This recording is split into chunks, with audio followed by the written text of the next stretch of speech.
Jadi ini tema yang mungkin populer khususnya di dunia akhlak, di dunia tasawuf.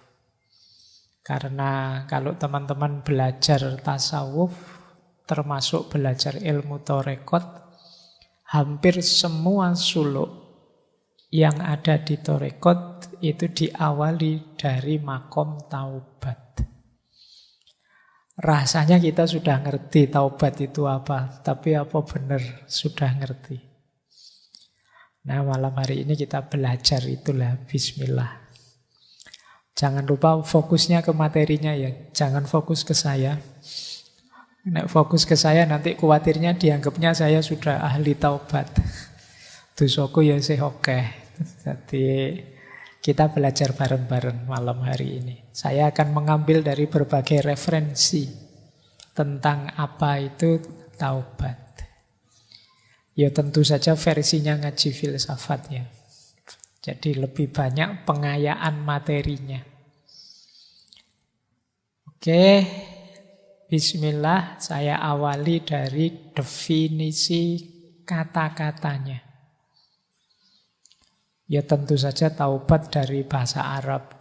Nanti kalau pakai bahasa Inggris, repentance. Penyesalan, mungkin kalau dalam bahasa Indonesia.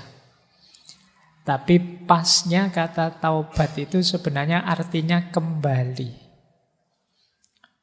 Roja'a. Yang dimaksud tentu saja kembali pada Allah, menghentikan perbuatan dosa maksiat yang kita jalankan. Jadi secara bahasa artinya rujuk. Kembali. Jadi nanti habis ngaji kok terus pulang itu bisa pakai kata-kata saya tobat Pak. Saya ngaji 2 jam tobat, saya sekarang tobat, bisa artinya pulang. Rujuk.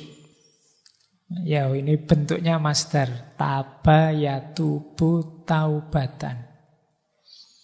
Nah, nanti menarik ada istilah yang satu rumpun dengan kata-kata taubat ini, yaitu kata inabah dan aubah.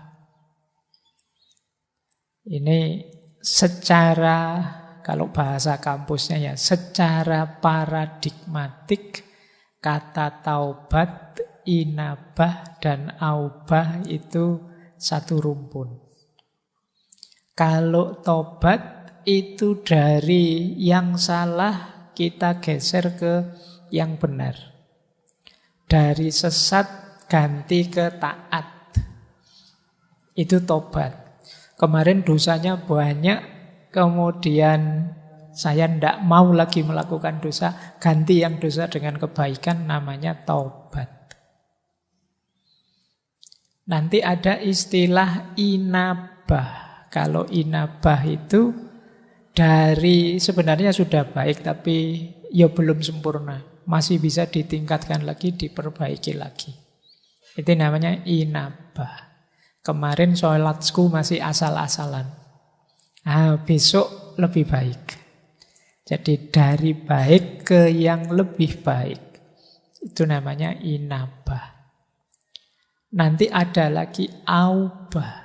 Ini kondisi jiwa. Kalau aubah ini kondisi jiwa yang selalu menengok Allah. Selalu tawajuh merasa di hadapan Allah. Ini aubah. Jadi kalau ini pokoknya menatap terus wajahnya Allah. Kalau ada momen kok dia lupa pada Allah, dia merasa berdosa. Ini yang nomor 3, ini levelnya para wali biasanya. Oke ya wali kekasihnya Allah, bukan wali murid atau walian. Jadi para aulia maksudnya, kalau bahasa Indonesia ini agak tricky itu. Nah, jadi ini satu rumpun. Ada taubat, ada inabah, ada aubah. Alhamdulillah kalau teman-teman sudah selesai urusan taubat, saatnya untuk inabah, memperbaiki diri. Kalau sudah beres di inabah mungkin bisa naik ke level 3 namanya aubah. Nah ini, cuma saya tidak yakin sudah beres urusan tobatnya. Dosane sih oke, wong kalau buka HP kadang-kadang ngelirik-ngelirik yang tidak harus dilirik. Nah ayo ya bismillah kita latihan. Ya memang manusia tidak ada yang murni, tidak ada salahnya. Kita itu tempatnya salah dan khilaf. Meskipun khilaf ini sering jadi alasan. Mohon maaf Pak, khilaf. Saya kan manusia Pak, mesti gitu. Oke, kita lanjut ya. Nah, ini masih teori. Taubat ini hukumnya wajib. Jadi kalau teman-teman nanti menjelajah ke banyak kitab karya para ulama, ya pasti di situ ketemu kalau ada yang tanya hukumnya tobat wajib. Tidak boleh orang itu sadar bahwa dia penuh dosa tapi terus santai saja. Wajib. Nah, jadi ada ayatnya itu. Silakan dibaca Al-Quran surat At-Tahrim ayat 8. Ya ayyuhalladzina amanu tubu ilallahi taubatan nasuha. Wahai orang-orang yang beriman, bertobatlah kepada Allah dengan tobat nasuha. Tobat nasuha itu tobat yang paling murni. Nanti para ulama definisinya macam-macam. Itu saya ambilkan beberapa definisi dari para ulama. Tobat nasuha itu apa sih? Berarti nanti ada tobat yang tidak murni. Ada berbagai motif tobat yang tidak nasuha. Yang nasuha itu apa? Yang kata Al-Kalbi, tobat nasuha itu hatinya menyesal, lidahnya mohon ampun, berhenti dari dosa, dan niat tidak akan mengulang lagi. Jadi lengkap. Hatinya ya tobat, mulutnya ya tobat, pekerjaan dosanya dihentikan, dan janji tidak akan mengulang lagi. Ini menurut Al-Kalbi. Jadi begitu sadar, ya Allah ini dosa. Astaghfirullahaladzim. Sudah tak tinggal saja, saya tidak akan mengulangi lagi. Nah, tapi mantap, tidak ragu-ragu. Jangan-jangan besok saya gitu lagi ya. Saya tidak percaya dengan diriku sendiri. Itu berarti belum mantap. Mantaplah nawa itu, pokoknya saya tidak akan mengulang lagi ke sana. Nah, ini pendapatnya Al-Kalbi. Ada lagi Sa'id bin Zubair. Beliau mendefinisikan tobat nasuha itu tobat yang memenuhi 3 syarat. Tobat sambil takut, tobat sambil berharap, dan memulai hidup baru dalam ketaatan. Jadi ada takutnya, ada harapannya, dan siap untuk mengganti gaya hidup. Dari gaya hidup penuh dosa, jadi gaya hidup penuh ketaatan. Ini berarti nasuha. Tidak hanya harapan saja. Kalau harapan saja nanti sembrono. Biasanya orang itu kalau isinya rojak saja jadi sembrono. Allah Maha Pengampun kok. Allah itu sayang sama kita. Tenang saja, sembrono. Atau tidak ada harapannya, isinya takut saja. Bayangannya neraka. Wah saya itu. Nanti membuat orang putus asa. Harus imbang. Ketakutan diimbangi dengan harapan. Tapi juga diwujudkan dalam perbuatan. Nah, gaya hidupnya harus ganti. Jadi tidak ada ceritanya, katanya kamu sudah tobat, kok kembali lagi ke sini. Ayo besok tak tobat lagi lah, gampang. Nah, itu berarti tidak serius tobatnya. Jadi tobat itu ya memang ganti gaya hidup. Yang ketiga ada definisi dari Sa'id bin Musayyab. Tobat nasuha itu menasehati diri karena salah dan dirinya patuh dinasehati. Ini menarik definisinya. Menasehati diri sendiri. Dan manut. Kadang-kadang kita itu kan ngomong ke diri kita sendiri, dibantah-bantah sendiri. Yang bikin doamu tidak kabul, yang bikin cita-citamu tidak wujud, yang bikin keinginanmu tidak terlaksana, itu seringkali karena kamu sendiri yang bantah. Semoga saya bisa segera lulus dengan nilai terbaik. Tapi apa ya mungkin ya, nilaiku bisa terbaik itu wong ya kelakuanku kayak gini, wong kamu sendiri yang bantah. Semoga setelah ini aku ndak buang-buang waktu sia-sia dengan main HP terus. Tapi terus kamu bantah sendiri, kuat ndak ya kira-kira? Ya ndak kuat, wong kamu sendiri sudah bantah dirimu sendiri. Jadi kalau di awal sudah macet ya ndak mungkin jalan sudah. Makanya Allah itu sebenarnya menegaskan ana inda dzonni abdi. Aku terserah persangkaan hambaku padaku. Jadi kalau kita merasa apa sih yang Allah tidak mampu, pasti Allah kalau menghendaki saya lulus dengan nilai terbaik ya bisa. Meskipun teman-teman nilainya sudah bagus-bagus yang sudah lulus selama ini, tapi kalau Allah menghendaki ya sopo ngerti tiba-tiba nilaiku perfect misalnya. Ya siapa tahu kalau Allah menghendaki. Nah ini definisinya Syekh Sa'id bin Musayyab. Kalau Ibnu Katsir mendefinisikan tobat nasuha itu tobat yang sepenuh hati sehingga jiwanya jadi murni, keburukannya terhapus. Nah ini definisi-definisi tobat nasuha. Jangan dihafalkan, tidak ada ujiannya. Kamu jalankan saja sekuasamu untuk bertobat ini. Saatnya mungkin mumpung ada momen akhir tahun, ayo latihan tobat yang benar. Nah, kita agak berpikir sekarang. Kenapa sih seperti saya bilang tadi, tobat ini dipentingkan. Kalau bahasa anak-anak hari ini mungkin diviralkan oleh para sufi, para ulama. Dimainstreamkan. Karena memang ini sangat penting. Berkaitan dengan situasi, kondisi, hakikat hidup kita. Apa hakikat hidup manusia yang menuntut dia concern, perhatian dengan tobat? Yang pertama adalah kita ini punya kecenderungan khoto' wan nisyan. Jadi manusia itu punya fitrah bisa salah, bisa khilaf. Atau lebih ekstrimnya mudah salah, mudah khilaf. Dan itu tidak perlu saya suruh ngaku, kamu sudah ngerti sendiri bahwa manusia itu mudah salah, mudah khilaf. Jangankan yang tidak sengaja, yang kamu sengaja itu loh banyak. Dan kamu nyaman-nyaman saja. Apalagi dosa yang sendirian tidak ketahuan orang. Waduh, kok lupa tadi belum sholat maghrib? Tidak apa-apa, tidak ada yang tahu. Kalau sama Allah tinggal tobat saja. Jadi kecenderungan jiwa banyak begitu. Manusia itu makhalul khoto' wan nisyan.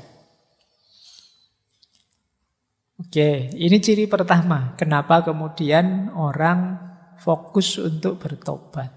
Sadarilah, tidak ada manusia yang bersih. Maka manusia itu tidak pantas, tidak kompatibel kalau dia sombong. Ya ibaratnya komputer itu kalau diisi program sombong itu tidak cocok. Dia akan crash. Saya yakin kalian juga tidak akan kerasan kalau dekat dengan orang yang sombong. Kenapa? Kesombongan tidak kompatibel dengan manusia. Karena manusia itu makhalul khoto' wan nisyan. Orang yang gampang salah, gampang keliru, kok sombong. Tidak pantas. Kayak tidak punya dosa saja kan gitu. Setiap orang pasti punya salah, punya dosa. Makanya kalau teman-teman kok tiba-tiba sampai pada momen harus konflik dengan orang, mungkin terdorong untuk maki-maki orang, menyalah-nyalahkan orang, menyesat-nyesatkan orang, ayo kembali dulu pada diri kita. Emangnya aku tidak pernah salah? Memangnya aku tidak pernah keliru? Tidak pernah khilaf? Fitrah kita itu ya antara lain khoto' wan nisyan. Ada sisi itunya. Maka tobat penting. Makanya istighfar itu setiap hari, setiap habis sholat disunahkan. Berarti dosa kita itu hitungannya tidak harian, mungkin jam-jaman. Jangan-jangan menitan. Jangan-jangan detikan. Jadi kalau kalian muhasabah mungkin bukan minggu ini saya salah apa, tapi jam ini saya salah apa. Atau jangan-jangan menit ini saya salah apa ya. Dari berangkat ke masjid ngaji sampai sekarang dalam masjid kira-kira saya ada salah enggak? Perbuatan mungkin tidak, tapi pikiranku ada salahnya enggak? Ada kelirunya enggak? Ada negatifnya enggak? Mungkin jangan-jangan tadi sudah sebelum jam 8 sampai sini, wah Pak Faiz kok enggak datang-datang sih? Katanya on time. Muslim yang baik itu menetapi waktu kok yo jam 8 lebih belum datang-datang. Pikiranmu bilang begitu. Nah, ayo coba. Jangan-jangan dosamu tidak mingguan, tidak harian. Jangan-jangan jam-jaman. Jangan-jangan menitan. Jangan-jangan detikan. Setiap kali kamu buka HP itu mungkin dosamu bergeraknya detikan. Jadi pulsanya naiknya cepat. Detik ini buka gambar itu nambah. Detik selanjutnya buka apa lagi nambah lagi.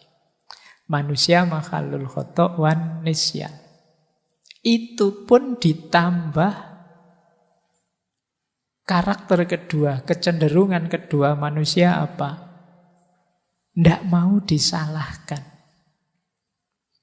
Orang itu biasanya kalau disebut salah, ditunjuk sebagai salah, tidak mau. Karena manusia punya fitrah kebenaran, jadi dia merasa gelisah kalau terbukti salah. Atau ditunjuk bahwa kamu salah. Padahal mungkin memang kamu salah.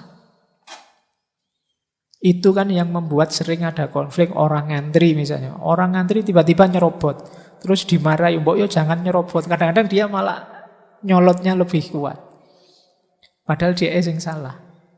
Kenapa? Orang gelisah kalau disalahkan, ditunjukkan kesalahannya. Jadi manusia itu tidak mau disalah-salahkan. Makanya kalau kalian ingin jadi orang bijaksana, kalau menasihati orang, menunjukkan salahnya orang, lebih baik di situasi diam-diam yang tidak ketahuan orang. Karena manusia punya kecenderungan ego, tidak mau disalahkan. Itulah mengapa perintah bertobat itu diulang-ulang. Ayo tobat, ayo tobat. Itu karena kalau dibiarkan, kamu tidak ngaku kalau kamu salahmu banyak. Jadi ini kecenderungan kita yang kedua. Ya kalau kita bisa mengalahkan ego, kemudian saya tidak apa-apa kok Pak, kalau orang kritik menunjukkan saya salah, berarti kamu hebat. Tapi sebenarnya sebagian besar orang tidak senang, tidak nyaman kalau dibongkar salahnya. Padahal dia sendiri tahu itu salah. Sampai kadang mencari, kalau kayak minggu lalu, defense mechanism. Wah, kamu kok nonton video-video kayak gitu? Terus, alah ngapain sih ngurusin hal kecil kayak gini? Yang dosa lebih besar banyak itu yang korupsi itu, yang kamu malah lari kemana-mana. Karena tidak ingin yang salah itu kamu, biar orang lain saja yang salah. Nah ini kecenderungan kita. Kadang-kadang karena saking tidak bisa mengelaknya, terus kamu lempar kesalahan, nyari kambing hitam ke yang lain. Saya dosa kayak gini ya jangan salahkan saya. Mbok yo yang kayak gini nih harusnya mbok diblokir sama pemerintah, mbok ndak usah dibolehkan tayang, mbok aja kamu malah nyalahkan itunya. Padahal yang nafsu kamu. Nah, ini ciri kedua, maka perintah tobat itu diulang-ulang terus. Yang ketiga, nah ini juga lanjutan yang kedua sebenarnya. Seringkali kita itu melakukan pembenaran. Kalau bahasa hari ini normalisasi kesalahan yang kita lakukan. Ah wajar Pak, manusia begitu. Saya manusia normal Pak, makanya yo ada salah-salahnya dikit kayak gitu. Dinormalisasi. Kamu kok sering bolos? Ya biasalah Pak, anak muda. Kayak enggak pernah muda aja Bapak ini. Kamu normalkan yang salah. Nah ini penting kamu ingat-ingat. Itu yang dimaksud Imam Ghazali. Pikiran kita itu sebenarnya bukan raja. Dia hanya panglima perang yang kuat saja, yang disuruh-suruh oleh hati kita. Jadi kita itu sering tidak mencari kebenaran, tapi mencari pembenaran. Makanya kalau kita dengerin YouTube, kalau kita mencari ustadz yang kita sukai, kalau itu mesti yang kita cari yang cocok dengan kebenaran yang kita yakini selama ini. Kita kalau bahasanya Sartre dulu, kita hanya ingin mendengarkan gema suara kita. Itu mengapa di ngaji filsafat ini saya lari ke barat, lari ke timur, ke Jawa, usah tak puter-puter kemana-mana, biar kamu luas. Biar kamu tidak hanya mendengarkan gema suaramu. Biar tidak hanya pembenaran yang kamu cari, tapi juga kebenaran. Karena cirinya manusia memang selalu mencari pembenaran. Nah, kalau kamu sadar, kalau salah ya salah, jangan memberi pembenaran, kan berarti kamu terbuka untuk bertobat. Ya, ternyata saya memang kemarin keliru, saya memang salah. Dan ini tidak gampang pada manusia. Mungkin mulutmu tiap hari istighfar, tapi istighfarmu kan tidak mantap, tidak sepenuh hati. Karena kamu punya argumen yang kamu lakukan itu tidak sepenuhnya salah. Yang keempat, kenapa kita harus sering bertobat? Diri manusia ini punya beberapa perangkat yang sifatnya dual. Dual itu punya dua sisi. Kalau bahasa Al-Quran, fujuroha wa taqwaha. Ini yang membuat kita bisa khilaf. Misalnya, nafsu makan itu bagus, tapi ketika kita berlebihan dalam makan, dia berubah dari takwa jadi mungkar. Nafsu seks itu manusiawi, tapi kalau kita melampiaskannya tidak di jalur yang benar, ya dia dari takwa jadi mungkar. Ada dual. Mata ini bisa jadi sumber pahala, bisa jadi sumber dosa. Tanganmu juga begitu, kakimu juga begitu. Ini namanya dual karakter. Sehingga ya kalau tidak hati-hati ini kecampur-campur. Itulah mengapa kita penting bermuhasabah. Jadi ya benar sih kamu buka HP-nya, HP WA Al-Quran kamu ngaji, tapi kamu lupa tiba-tiba muncul iklan orang yang bajunya minim misalnya. Harusnya astagfirullah, tapi alhamdulillah. Terus kamu sadar, tidak boleh sebenarnya saya lihat, dosa aku misalnya. Nah, ini loh sering keselip-selip, kecampur-campur. Kenapa? Karena karakter perangkatmu yang diberikan oleh Allah, ya memang ini jalanmu untuk bisa menikmati hidup di dunia ini. Kalau tidak hati-hati bisa menggelincirkanmu. Disitulah gunanya kamu sadar harus siap sedia untuk selalu bertobat. Nah, terus yang kelima, yang terakhir ini godaan. Sekeliling kita itu banyak sekali godaan. Jadi kalau pakai istilahnya bulan lalu ya, jadi segala yang kita temui itu sebenarnya nantang kita. Mau kamu apakan? Nah, ini godaan. Teh yang ada di sebelah saya ini kan sudah disuguh, ini godaan. Mau diminum atau tidak diminum sisa sehingga dibuang saja. Ini kan ada dua alternatif. Ketemu kalian ngaji malam hari ini kan juga begitu. Mau diikuti saja, dikritisi saja, dicueki saja, dijalankan saja. Ini semua tantangan-tantangan. Yang begitu kamu salah membacanya, ya harusnya lahir pahala jadi lahir dosa. Apalagi ada makhluk yang oleh Allah diberi izin khusus untuk menggoda kita, menyesatkan kita. Nah, kalau ini ada dalilnya. Ini saya ambil dari hadis yang terkenal sekali. Diriwayatkan oleh Imam Ahmad. Saya tulis Arabnya saja, belum sempat terjemahannya. Semoga kalian masih bisa membacanya. Jadi satu ketika Rasulullah bersabda, Inna syaitona qala, setan berkata, wa izzatika ya Rabbi la abrohu uwi ibadaka madamat arwahuhum fi ajsadihim. Jadi ini setan berkata di depan Allah, demi kemuliaan-Mu wahai Tuhan, aku tidak akan berhenti menipu manusia, hamba-hamba-Mu, selama ruh masih ada di jasad mereka. Jadi selama kita masih hidup, ya setan akan selalu menggoda. Tapi terus Allah membalas, wa izzati wa jalali la azalu aghfiru lahum mastaghfaruni. Demi kemuliaanku dan keagunganku, aku juga akan senantiasa mengampuni mereka selama mereka mohon ampun. Jadi kita hidup ini dikepung godaan, belum lagi dorongan dalam diri kita, sehingga kita mudah sekali tergelincir dalam dosa.